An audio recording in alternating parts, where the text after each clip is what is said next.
Property is nothing but location, location, and location. This is the first time in the history of me collecting the real estate market is where I see the sales price and supply, all three are growing. A market should be in the range of say 16 to 18 trillion rupees worth of the market, and it is contributing around 7% of the GDP. I think I'm going to remember that the next time I have to look for an investment in real estate.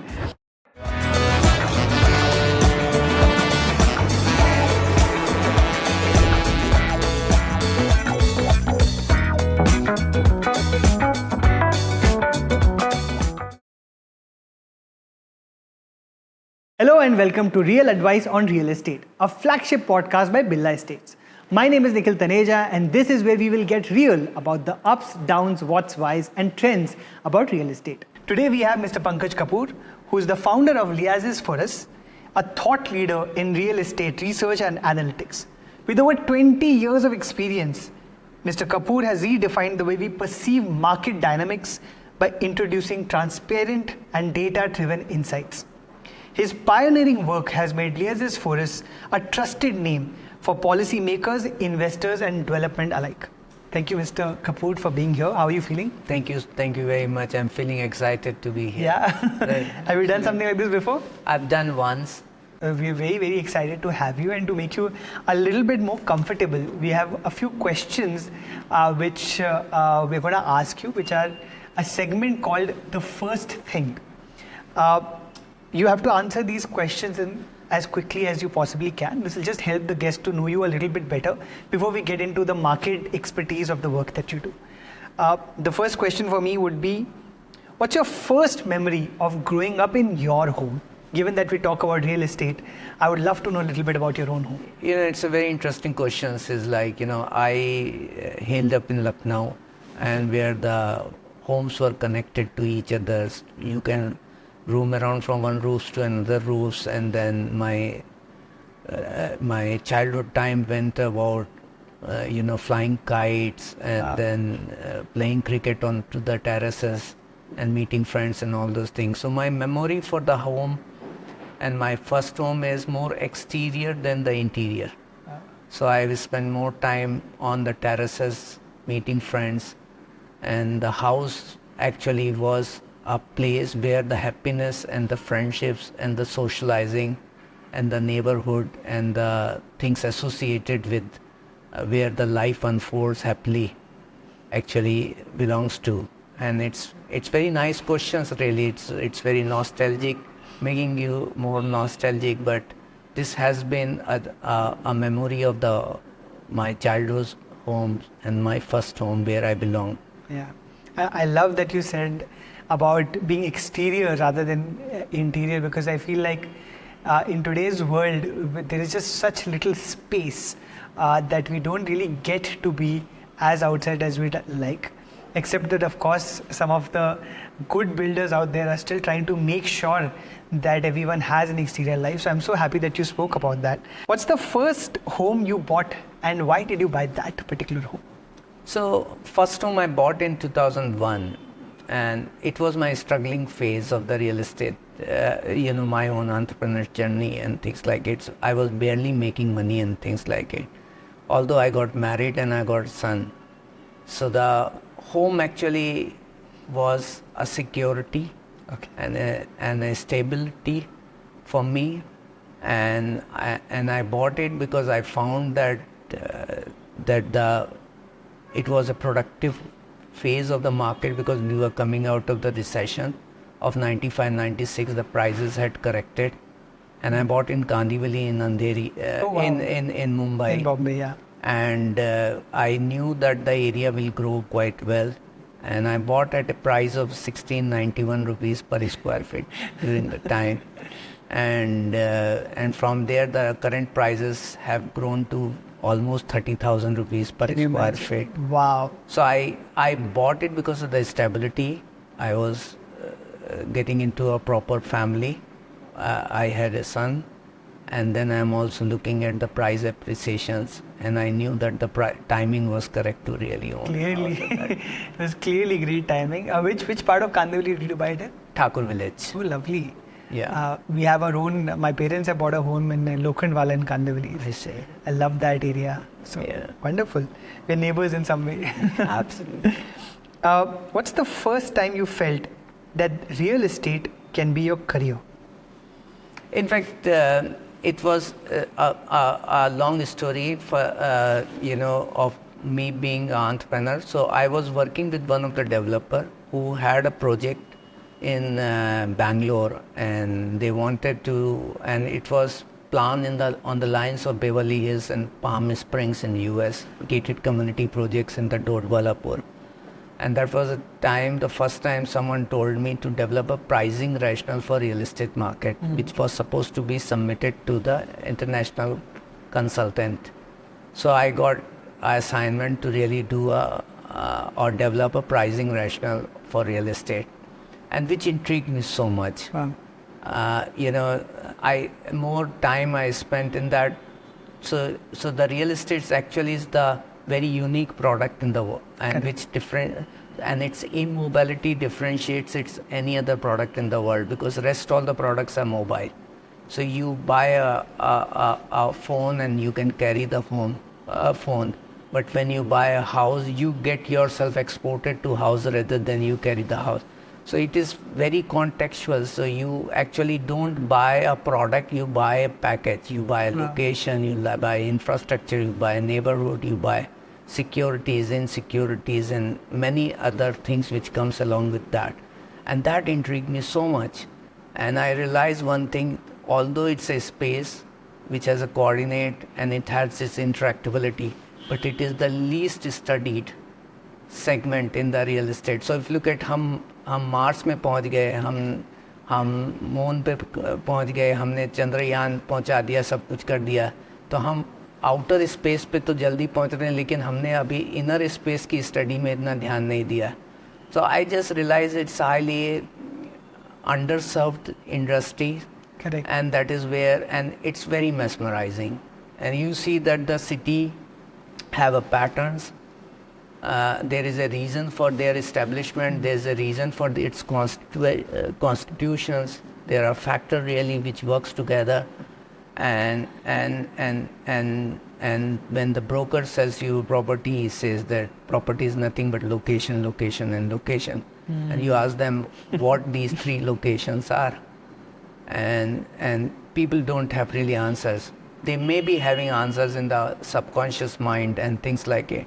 And I started figuring out like which are the factors, what is influencing, why I'm buying in which place, how the urban setting gets really formed, why there is an order, how is the price pattern, why from south to the north the price has a declining trends in Mumbai, why the cities are like an ink blot, why it is circular, why Mumbai is not circular.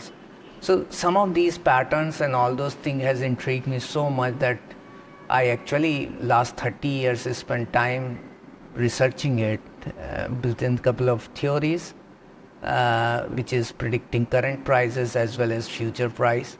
And I find that real estate is very predictable. Interesting. Very predictable.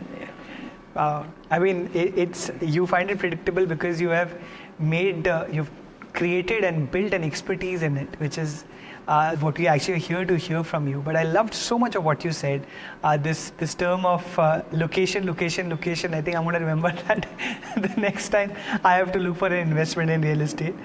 Let me finally ask you in this segment, what's the first time you felt proud of working in this career, in this area of expertise?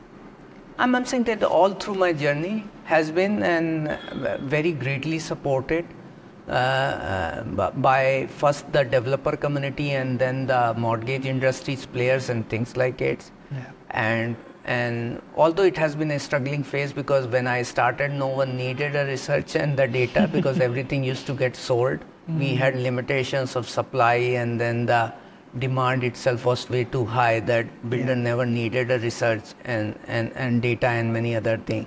I continued living in my pursuit, in my search and the research, and that is where continuity remained. But all through the kind of appreciations you get for the work from the industries, sitting across to you, doing a podcast for Birla itself is a very prestigious thing, is someone choosing me. And so it has been a proud moment all through the journey, and it is still a proud moment sitting across and talking to you. Well, that's very kind of you, sir, and we are so grateful to have you on our podcast, given the expertise you have in this domain that not everybody has. And speaking to that, because आपने बोला भी that when you started off, no one really had an understanding of what you're doing with research and data. So let me actually ask you this, and I love asking this question to every guest on the podcast. How would you explain what you do, which is obviously very complex and nuanced, to a 12th grader or 12th?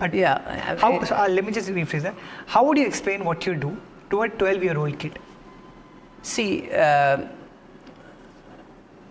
I've been collecting data, and with certain hypotheses that I'm looking at these data to answer some research questions, and these data actually became a byproduct to solve some questions of various market participants who are developers, who are lenders, who are individuals who are buying the property.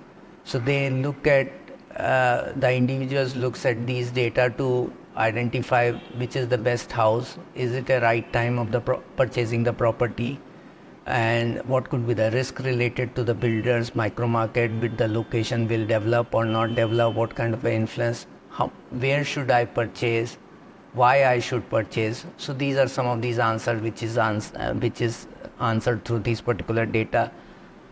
Banks, HFCs and lenders use it to identify the mortgage opportunities, like which are the selling projects, micro markets, builders, so that they can reach out to them to secure the business. Sir, I'm assuming आप जिन 12 साल के लोगों से बात करते हो बहुत ही ज़्यादा intelligent है, because your explanation is it's fantastic. I doubt a young kid is going to understand, but I suppose that also speaks to the work you do. It is complex. It's not simple work, and you have a domain expertise that many of us lack, and that's what makes you where you have reached. That's what's helped you reach where you have in your career. So let me actually now move on that and speak very specifically to that expertise, because you do understand real estate better than any of us. It remains a booming sector. You've been at it for almost 30 years now, which is obviously an incredible amount of time. What do you think, sir, are the key factors that drive the sector and that continue to excite you about it, given that you seem to be really passionate about it? When it comes to the India point of view, I'm talking about, like, the driving force is the demand. We are a housing shortage country, so we need more and more houses, and the key factors influencing this particular sector, especially the real estate, when it comes to, is populations, density, economic hubs, infrastructure connecting those economic hubs, so the interactability comes in. So there is a demand quotient, because we are a housing shortage country, so there are enough consumer who wants to really purchase these particular property. Then there are interactability. So I always say that the people buy on the basis of where they work. So आप जो है एक शहर से दूसरे शहर अपने job की वजह से माइग्रेट कर जाते हैं, और आप घर वहीं खरीदते हैं जहाँ पे आपका जॉब है. Correct. So the job and its interactability to your house is very, very important. And more than your house, your own job, आप थोड़ी सी टॉलरेंस बढ़ा लेंगे, लेकिन अगर आपकी वाइफ भी काम कर रही हैं तो आप ज़्यादा प्रेफरेंसेस अपनी वाइफ के वर्क स्पेस को देंगे. देन आपका चिल्ड्रंस हैं तो उनका स्कूल है, कॉलेज है, तो उनके आपकी लाइफ के कनेक्टेड बहुत सारे जो फैक्टर्स हैं उसको इंटरेक्ट करने वाले जो और उसकी इंटरेक्टेबिलिटी के बेसिस से के घर का चुनाव होता है. और उसके बाद ये होता है कि इंफ्रास्ट्रक्चर जो है वो कैसा डेवलप्ड हो रहा है, सोशल फिज़िकल इंफ्रास्ट्रक्चर, जिससे आपकी इम्प्रूवमेंट कनेक्टिविटी सब कुछ बढ़ती रहती है. तो ये सारे फैक्टर्स होते हैं. सो ये डिमांड साइड फैक्टर्स हो गए. प्राइस साइड भी ज़्यादातर यही फैक्टर होते हैं कि आपकी डेंसिटी कितनी ज़्यादा है लोकेशन पे. तो मैं हमेशा कहता हूँ लैंड का जो वैल्यू है वो weight on people on land है. सॉरी वापस बोलेंगे. So land should be valued based on the weight on people on the land. Interesting.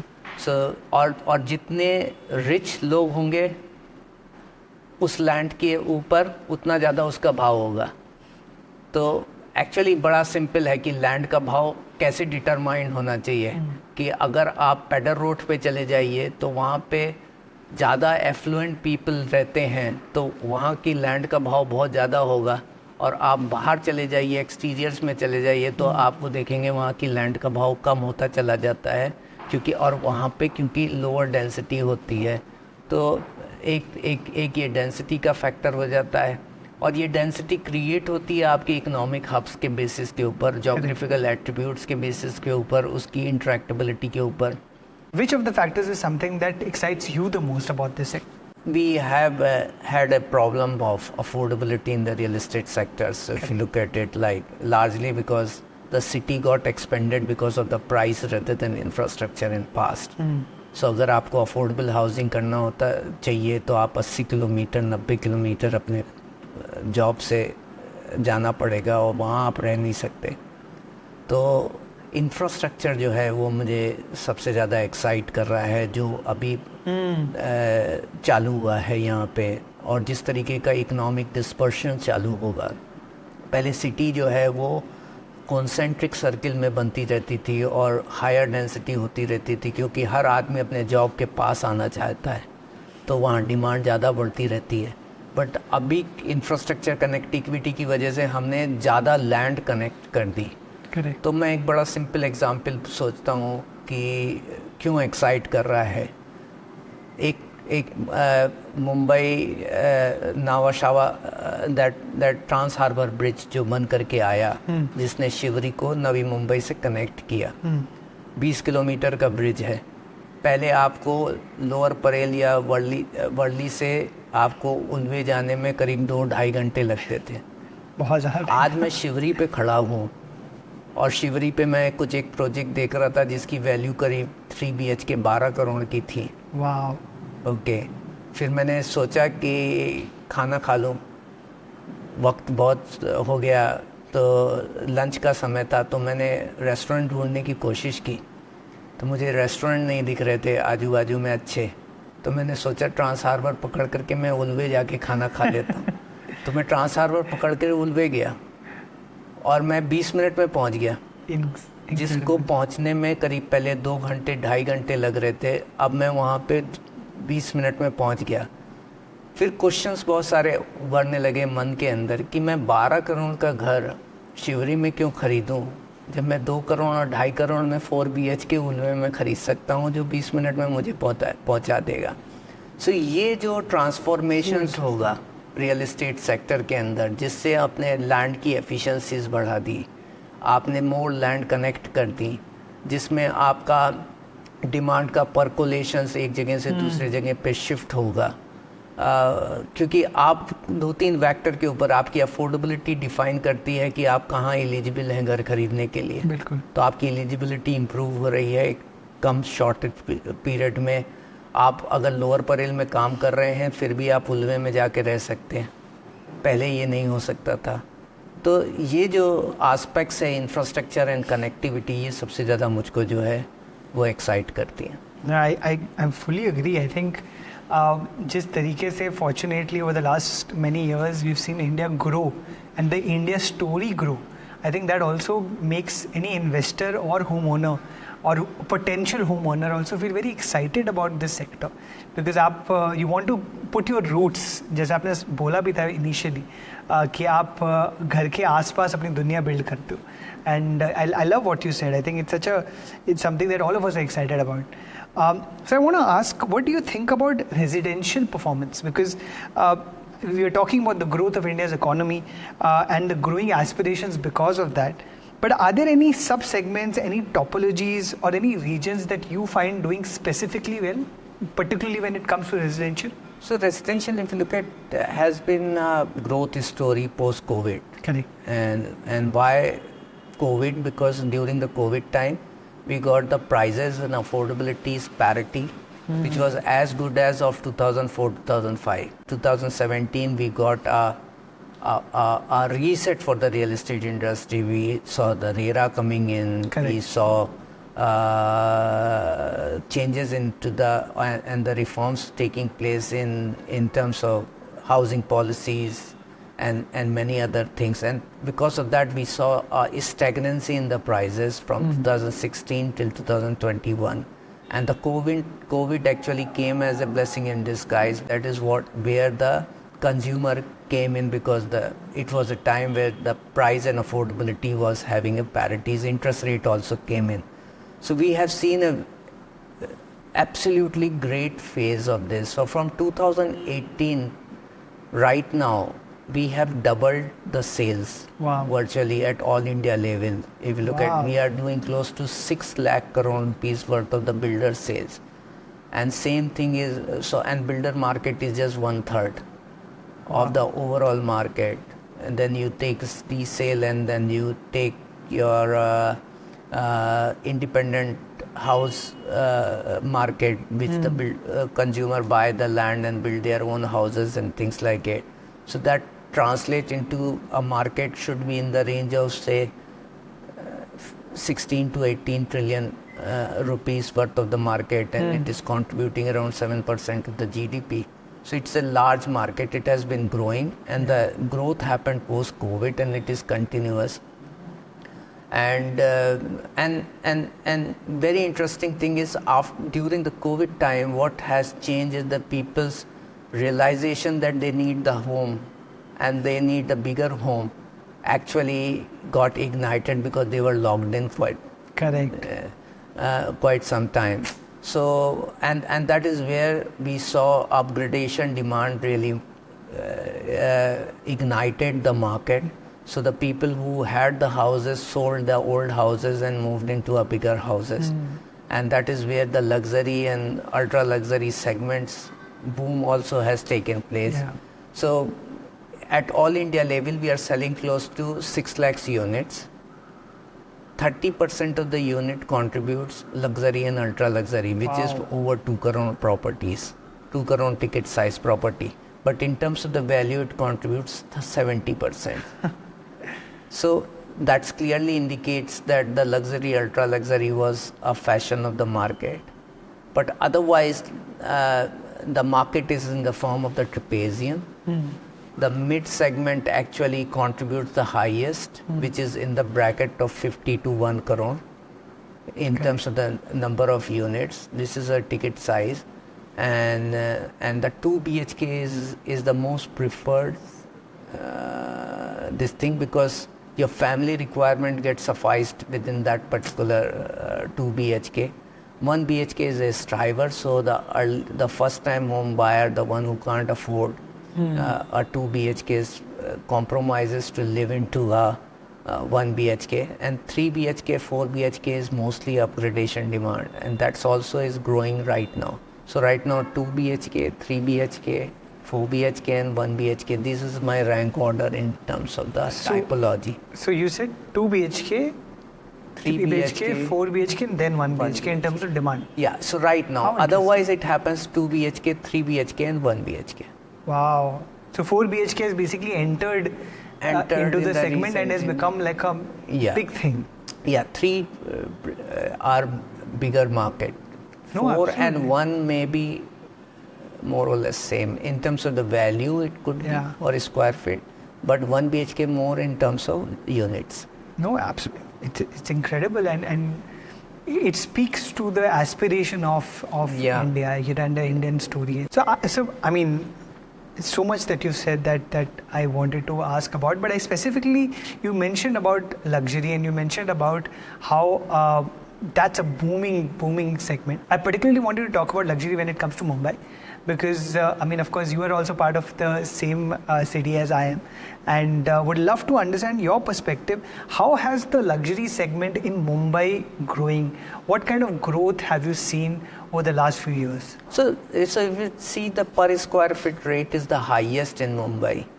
So it goes as high as 1,60,000, 2 lakh rupees per square feet, to going down to as low as, if I talk about MMR, 4,000, 5,000 rupees per square feet. So there is a very big gradation of the property prices available, and being a linear cities now, since Trans Harbour and the infrastructure is going to be connecting more lands, but because the islands and limited land availability, and city has a high population density, the prices are higher. So luxury is predominant in terms of supply side. When you look at anything southward of Bandra, so the luxury and ultra luxury continues to be only certain pockets where the demographic densities are low, where we have got mid and the semi luxury segment which is there. But the luxury is there, and we have seen unprecedented growth in the new launch. But during the COVID time, when the upgradation demand picked up, and a lot of these properties got ready during this particular period, so it was really picked up by the investors and the people. So there was actually very limited supply which was left over, and then because of the certain discounts the government offered in the premium, we saw a boom in the redevelopment segment. So a lot of supply has got introduced in the market. So I see that luxury housing is seeing a replenishment. So the old supply got really consumed up, and new supply is coming in. And it is, and because the new supply is coming, there are better sales also which is taking, because builders are giving offers and discounts. New discoveries of products is taking place. Certain locations we didn't have the much of the supply, like Walkeshwar, Pedder Road, and some of these places, Worldly Sea Faces and things like it. You would find that number of projects really getting launched. So if you go anywhere on these particular roads and all those things, earlier you would see only old buildings. Now you see old buildings getting demolished, and then there are patras all over. There are new launches which is coming in. So there is a good growth of the supply which is there. Right now it is holding up. I see there would be new definitions of a product which will also emerge in terms of the design and offering, and I also see there would be a shift and differentiations, because there would be lesser dense luxury and higher dense luxury, and that products will get differentiated. Interesting. I definitely see a lot more hoardings and billboards about and luxury being the key word now. Whenever I'm driving through Mumbai, I see that a lot more. But I'm very curious to know, so how have you seen a change in behavior of the consumer over the years? I would love. Do you think that consumers today have become more aware? Do you see them having evolved significantly in the way they think about property? Yeah, it is, and largely because they have seen a bad time also, where the builders defaulted, property prices underwent corrections. So today's consumer is more aware, more informed, and they do a lot of research. They do a lot of data analytics. So there are quite a lot of changes which is there in terms of in terms of the consumer behavior. So they go to the site, they analyze several projects, they do the comparison, and they are as expert as anyone else is. And there is also a data availability. So earlier, you wouldn't know that what price the last transactions took place in this particular projects. Today they can go to the IGR data which is digitally available. They can check that what price which is available. They can check what kind of rentals which are going on in the nearby. There are all these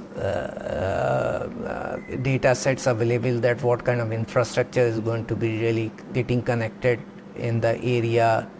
There are data related to AQI available, so they can know that quality kind of a quality of environment in the surrounding, air qualities and many other things.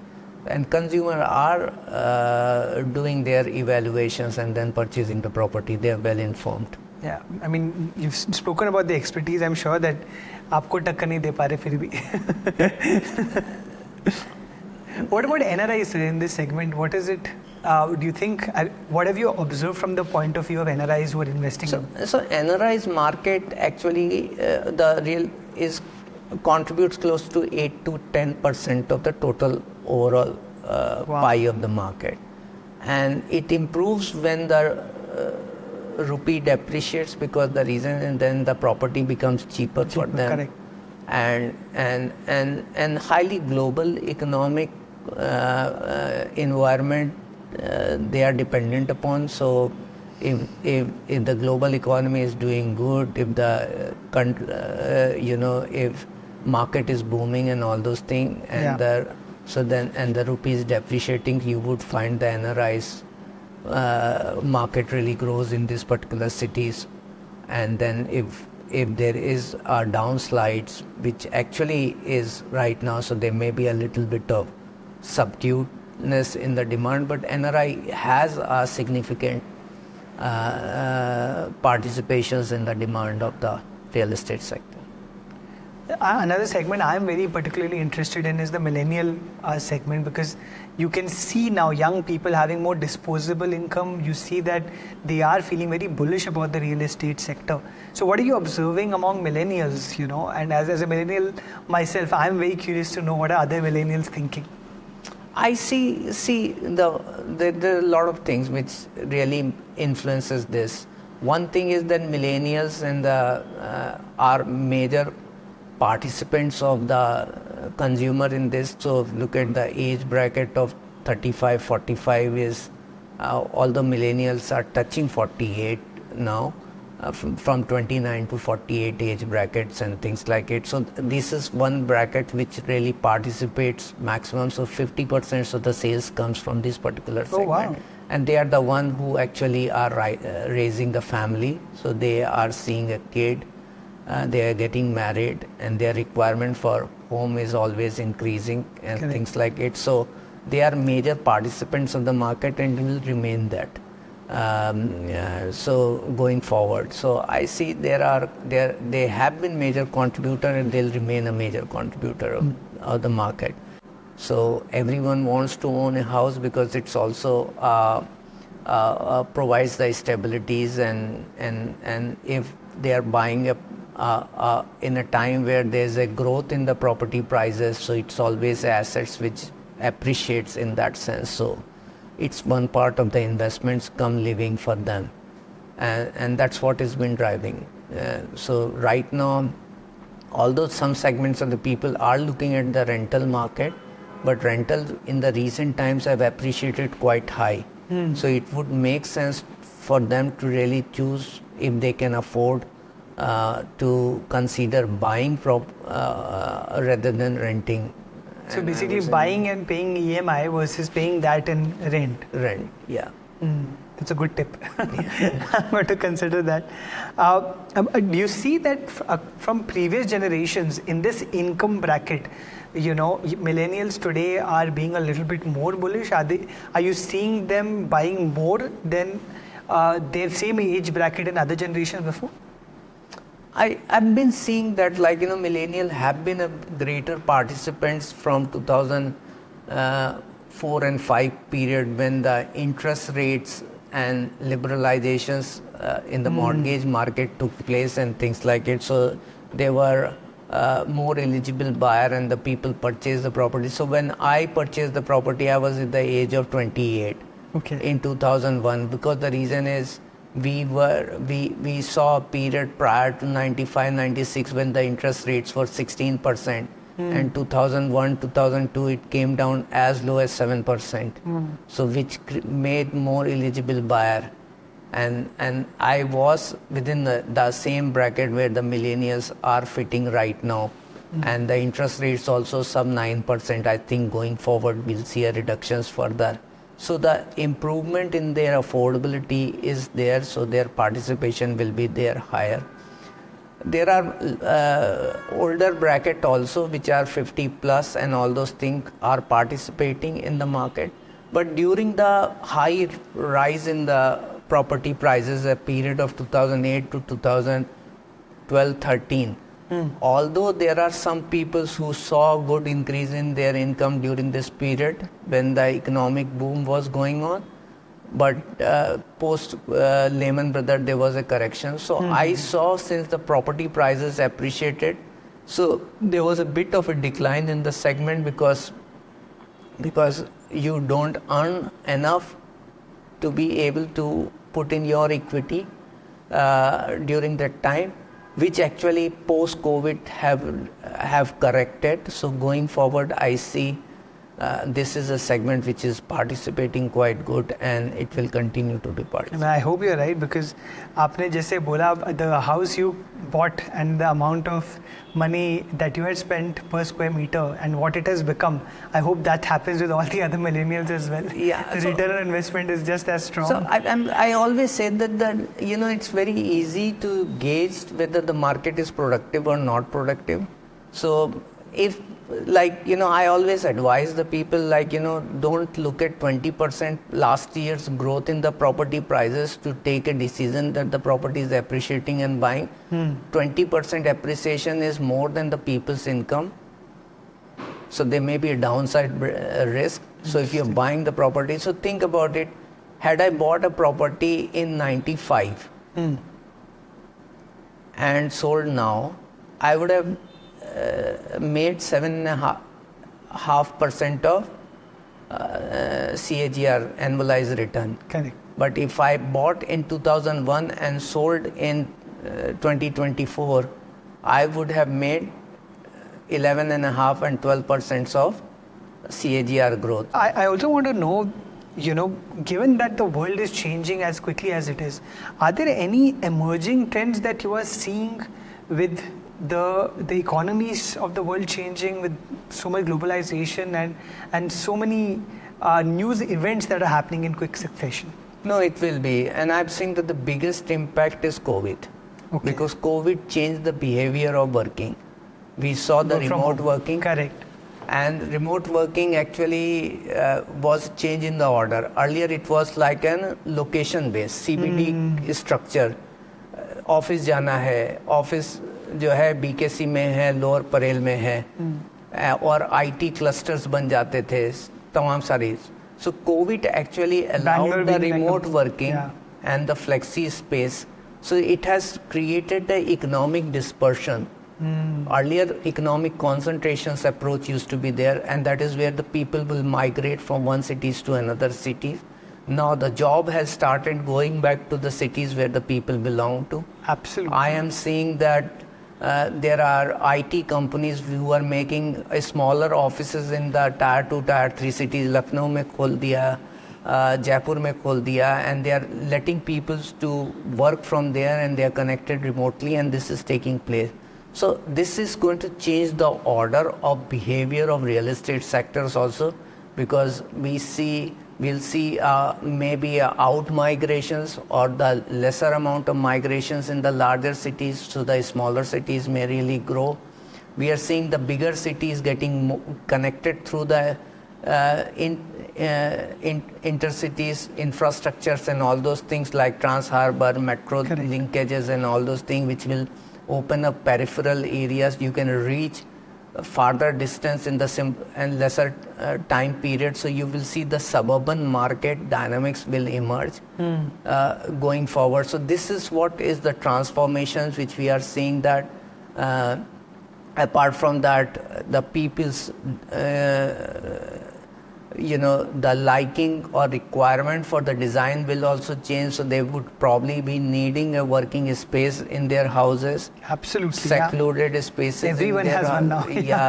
That is something which is there. They wouldn't mind living little farther, having those good connectivities and things like it. So I'm saying that this is what is transforming. Technology is going to really play a big role going forward. So I see economic dispersion is changing the design and the behavior of the consumer big way. Yeah, everything that you were saying, I was actually relating so much with that, because that's been the thing that's been going on in my own mind since COVID, about how do I really need to be staying in the same city as the work? Can there be, if with hyper connectivity, can you actually be working out of another city and then coming to work? Especially if you're coming, for example, for certain weekdays, or for that matter, can you be staying in areas where you work 3 days from home and then 2 days you work from an office space? So you're absolutely right. And a lot of things have changed. So if you look at earlier, we would spend, if we have one meeting in Delhi, a person will go from Mumbai to Delhi, and for one meeting he'll spend 1.5 day and all Correct. these things. Now most of our meeting is happening through Zoom, Absolutely. which is changing the order. Absolutely. So basis this, what do you basis this? What are the observations that, or any prediction that you think 10 years from now, what will this sector look like? So city would have different micro markets where you have a good nominal growth prospects. That means the property prices are fairly priced today, and good infrastructure connectivity will give you a fillip further because of the improvement in the travel time. So if you consider these two things, so there would be a good growth in the property prices. Technology will play a good role. So I love what you said, because I think you are validating a lot of the hypotheses I also had about the sector, and I'm also feeling very confident about living in a world where possibly we don't have to get stuck to dense work environment and areas, but are able to freely move around. And I think that's what the growth of this sector is going to enable. But you also mentioned technology, and I'm very curious to know, given the rise of data, AI, technology, AI is like the buzzword everywhere right now. How do you see that impacting a market like ours, an economy like ours in India? Do you think that it will see a certain kind of mass adoption? It will. I'm saying that if you see the chat GTP is almost part of almost everyone who is writing emails to even the poems. So question is that AI is going to really solve a lot of questions and hypotheses people will have. So there are several questions in the minds of the consumer. Will this particular developer deliver in time or not? Interesting. Whether the location will grow or not. So you'll be writing these questions once the data is available. And I'm saying that technology is data. So if we see that in the real estate sector, we didn't have the data. So I was the first person to start accumulating data for real estate, but now a lot of data is getting digitized, which will be available. And the real estate requires layers of the data. It is not like, just kitna maal ban raha hai, kitna bik raha hai, aur kya price hai. People won't really look at that, how infrastructure is going to be connected, what kind of legal, technical due diligences, what kind of a market dynamics, whether the price is fair or not fair. If I am buying this property, how much it will appreciate, what kind of price correction risk, what kind of environmental factors.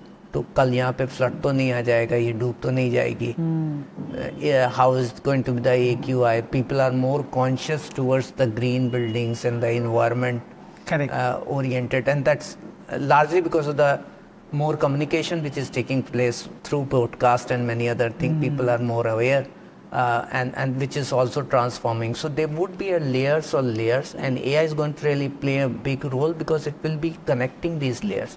Today everything is in silos. So there are some where the data is related to the transaction, there is somewhere related to the legalities, there is somewhere. People are highly dependent upon the locals to help them and all those things, and then at the end of it they take their gut feel basis and they get stalled, stuck up with the projects and things like it. I see the data availability will make them more informed. It will also create a headache for the developers, because the reason is the consumer who is coming cannot be sold any specific story. He'll be well informed. Interesting. And there would be a bigger role. So I was with one of the developer who is selling plots, and he says he doesn't have the site offices and he's selling across the cities through online. And which is hard to believe for the real estate, that the people are buying completely online. So the VR, virtual reality, virtual realities platform, 3D rotation, street data, social fabric data, and many other data once really get connected, it will help consumer. So it will expand the market. It will reduce the efficiency. It will bring in the transparency. We may probably see robotics coming into the constructions. That will save time in terms of constructions. I do not want to really say that it will impact the labor or not, because industry also faces a problem of skilled labor in that sense. So it will bring the efficiencies. So once the cost getting reduced, we probably will be in the better positions to bring in the equalities when it comes to the distribution of housing demand and markets. We may probably be able to provide more affordable housing in closer by locations. We may probably plan better. So I think the technology is going to really play a big role in terms of bringing the efficiencies, affordabilities, and providing equitable dividend to everyone. So how are you using AI, sir? Is it like a competitor to you, given that you had the expertise right now and now that expertise is freely available? Yeah, we are using LLM models, and all those things is connecting and unifying data from different sectors. So real estate has a lot of complexities and deficiencies right now. So there are several sets of the data is there, but there's no connection. So if you look at like the way Aadhaar is there, in the developed world, there's a unique ID for property. Although the government is now thinking about creating a unique ID. So the interactability of the data is not available because कोई आदमी pin code लिखता है, कोई आदमी location लिखता है, कोई आदमी अनस्ट्रक्चर्ड मैनर में एरिया लिखता है, कोई आदमी सुपर बिल्टअप एरिया लिखता है, कोई आदमी कारपेट लिखता है गवर्नमेंट के ऊपर, गवर्नमेंट के ही में आदमी बात है. तो डेटा जो है वो इतना ज़्यादा अनस्ट्रक्चर्ड है. AI is helping us in cleaning the data, is helping us in translating data, connecting data, geocoding that particular data so that we can start really seeing where the truth lies. Today, the data is, or AI we are using to see the probabilities of this statement likely to be truthful, where a lot of things are converging and things like it, which is there. But I see the next 5 years is going to be changing this particular industry big way. If you see the last budget, government itself talked about digitizing the land records. Once the land records gets digitized, you have RERA data already getting populated once the central repository takes place.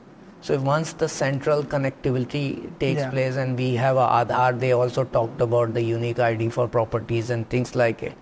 I see there would be a complete transformations the way the real estate is being really catered. So this is all sounding like great news, sir. But now I actually have a personal question in that sense. You know, as someone who's also looking to invest in real estate, how do I assess now what is a potential emerging market? You obviously said AI is a tool that can really help us.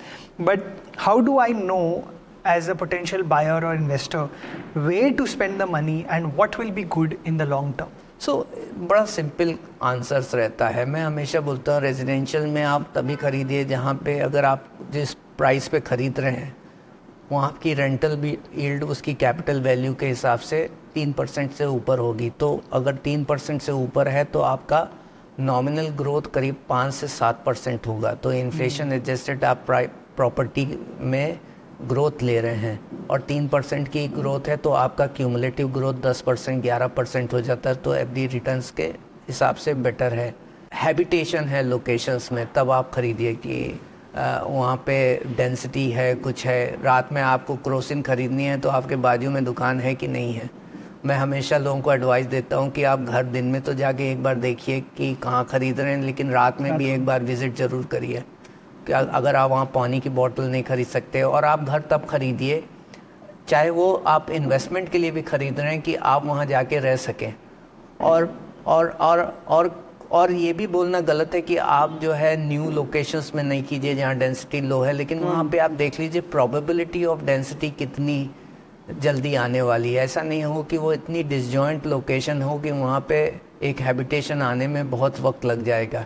एक critical mass develop होता है, उसके बाद location की growth होती है. एक shopkeeper भी दुकान आपके बाजू में तब खोलेगा जब उसके पास एनफ पॉपुलेशन है टू कैटर टू, अदरवाइज वहाँ पे सोशल फैब्रिक बन के तैयार नहीं होता है. तो कॉन्टेक्चुअली देखिए. और लोगों से ये बोलता हूँ कि ऐसा नहीं है कि सब लोग बिल्कुल पेरिफेरीज में चले जाएं. अगर वहाँ पे ट्रैवल टाइम नहीं है तो मैं एक छड़ी की भी वो है कि आपकी जितनी बड़ी छड़ी हो जाती है उतना उसे उठाने में दम लगता है. तो उसमें कैपिटल एप्रिसिएशन के जो प्रोबेबिलिटीज़ हैं वो भी कम होती हैं. तो अगर आप देखिए तो मेट्रो की कनेक्टिविटी से कांदिवली के भाव बढ़ गए अंधेरी के कंपैरिजन में. तो ग्रेडेशन था. बांद्रा के भाव बढ़ गए वर्ली सीलिंग होने के बाद की. नहीं तो वो अगर आप 10 साल पहले की बात देखते थे तो वर्ली और बांद्रा में ये प्राइस का डिफरेंसेस होता था कि वर्ली का प्राइस ज़्यादा होता था, बांद्रा का. अभी पैरिटीज़ आ गई क्योंकि सिमिलर ट्रैवल टाइम में आ रहे हैं. तो कौन कौन सी लोकेशंस में कनेक्टिविटीज़ बढ़ रही है नए इंफ्रास्ट्रक्चर के बेसिस से जो आज इनकन्वीनियंट हैं और जो इम्प्रूव होने वाले हैं. जैसे अंधेरी में अगर आप वेस्ट की बात कीजिए तो कोस्टल रोड के कनेक्टिविटी के बाद से जो western sides of the western सबब है उसकी कनेक्टिविटी में बहुत इम्प्रूवमेंट आएगा. तो यहाँ पे भी ग्रोथ के प्रॉस्पेक्ट्स हैं. तो इंफ्रास्ट्रक्चर कनेक्टिविटीज़, किस तरीके की इंडस्ट्रीज आ रही है आपकी आजू बाजू में, उसके हिसाब से आपकी डेंसिटी बन के आती है. एक बड़ा अच्छा और आस्पेक्ट्स है कि ये नहीं है कि कोई भी economic activities will create density surrounding because people आएंगे वहाँ रहने के लिए. अब रियल इस्टेट में लैंड के प्राइस बताते हैं कि कौन सा इनकम ग्रुप वहाँ पे खरीद सकता है. तो अगर प्राइमरी और सेकेंडरी इंडस्ट्रीज आती है तो उससे लो इनकम जॉब्स बनते हैं, तो वो लोअर एंड बन के आता है. तो आप ये देखिए कि आईटी आ रही है, बीएफएस आ रही है, इंडस्ट्रीज़ बैंकिंग सेक्टर्स आ रही है. तो जो हाई इनकम प्रोड्यूसिंग एम्प्लॉयमेंट है अगर वो आ रही है तो रियल एस्टेट के भाव बढ़ेंगे, साथ में इंफ्रास्ट्रक्चर कनेक्टिविटीज़ बन के आ रही है. This is such great practical advice. मैं तो मतलब दिमाग में चेकलिस्ट बना रहा था. बहुत ही अच्छा एडवाइस है, thank you for that. I think this is really like it reminds me of a lot of folks that I know who are now shifting to Goa as a place to possibly stay in. So again, just great advice and fantastic trend outlook. So my final conversation in our main conversation is actually a question that I'm asking everyone. If I'm a buyer and you have to ease my anxiety about buying real estate, what's the best piece of real advice that you can give me that will make me feel a little less stressed about buying? I see that buy in a place where you can go and live today, and it should be habitable, and it should be well connected, and provides you good rental yields which are available. Assuming you were to live over there, so rentals are good in that sense. That means the capital value are fairly priced, which is there. So that is there, and so these are the major points which are there. But don't really think about आज खरीदा है कल वो भाव गिर जाएगा कि नहीं गिर जाएगा, क्योंकि market is poised at a very productive state. This is the first time in the history of me collecting the real estate market is where I see the sales price and supply all three are growing. So it's most productive phase of the market. So you may not really go wrong unless until you are buying a property which are highly overpriced. So you may see a stagnancy of property prices for some time. No, I think आपने जो बहुत ही simple तरीके से answer किया है, buy a place that you would like to stay in today. I think that's fantastic one-line advice. I actually, we have a really fun segment at the end where, I mean, it's fun for me, hopefully it's fun for you also. It's called 4321 Real Advice. We really want more advice from you, given that your expertise is undeniable. So it's a segment where we'll ask, some quick number-based questions, and you can give us answers that you feel can be easy to put in simple terms. So 4 tips you will give today to a first-time home owner. visit the place in night, buy a habitable location, high rental yield, and good connectivity. Absolutely bang on. Perfect. I love that. I think visit the place at night is a tip that I feel like a lot of us miss on. So thank you so much for reiterating that, sir. 3 myths everyone has about the real estate sector that you want to break. That the land is scarce, and we are seeing urbanization, so the land prices is continue to be growing. I see you can reduce the land prices by connecting more lands, and which we have seen in the recent times. So that is there. And so these are the 2 myths. And then there is a consolidation in the real estate market. It's not consolidation, it's a growth in the pie. Wow. And more smaller developers are also getting added. Amazing. So 2 things you know about real estate that you feel nobody else does. 2 things. So I'm saying that it's very hard for me to say that I know the things which others would not really know. I actually are sensing more through vectorizing the data, and I see there is a science under which the real estate really behaves and works. There's no haphazard and irrational things. The one who have tried actually failed, and most of the times I really give example to the people that everyone knows real estate. Yeah. That if you were to build a Burj Dubai in Worli, what should be the price of the property? Any guess? Today? I mean, I don't even know. Anything, any guess? 2 lakhs, 3 lakhs rupees per square feet. Probably more than that. Right? Yeah, 4 lakh rupees. But if you remove that particular Burj Dubai from Worli and put up in Vasai Virar, what would be the price? Much lesser. Why? The product is same. So real estate is not just a product. It has a contextual aspects which everyone subconsciously works. So I'm saying that everyone knows it. I don't really claim that I know more than anyone else. So, but you don't just have the right answers, you also have the right questions. I see that. And I think that's probably what you know better than the rest of us. So finally, one real advice that someone else gave you that you've not been able to forget. Someone told me that always buy the property which is beyond your reach. Although I'm not able to really give to others. Interesting. Shah Rukh Khan apparently told that to Rajkumar Rao. We've seen that as a trending news item. Yeah. Yeah. So, but it is some way I feel truth. Because the reason is after buying the property, the consumer dissonance comes back and says that I wish I would have bought one more room. So true. So true. No, thank you, sir. I think this advice and all the real advice that you've given us today has been absolutely enormously helpful to not just me as a host, but I would imagine everybody watching this. There is such a wealth of information and knowledge that you have that I think today I feel a little bit more of I wouldn't say an expert, but at least an amateur expert in the field after talking to you. Some great advice and a great optimism about this sector that I feel after talking to you, and ultimately everything comes back from what I understand about just being more aware and just having a better understanding of what you're getting into.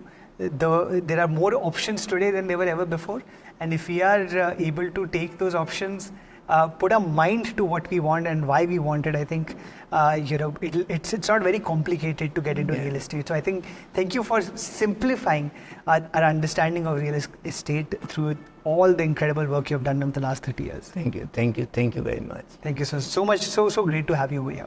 And that's a wrap for today's episode. I am learning so much from this entire series and getting to dive into these incredible real estate topics. If you are hungry for more too, we have got you covered. Head over to birlaestates.com/real advice. It's packed with everything you need to know about real estate. It's got a blog, a chatbot to answer your burning questions, and so much more. Keep an ear out for our upcoming podcast too. We've got some exciting episodes in the pipeline. Thank you so much for tuning in. This is Nikhil Taneja signing off. Until next time, keep exploring the fascinating world of real estate.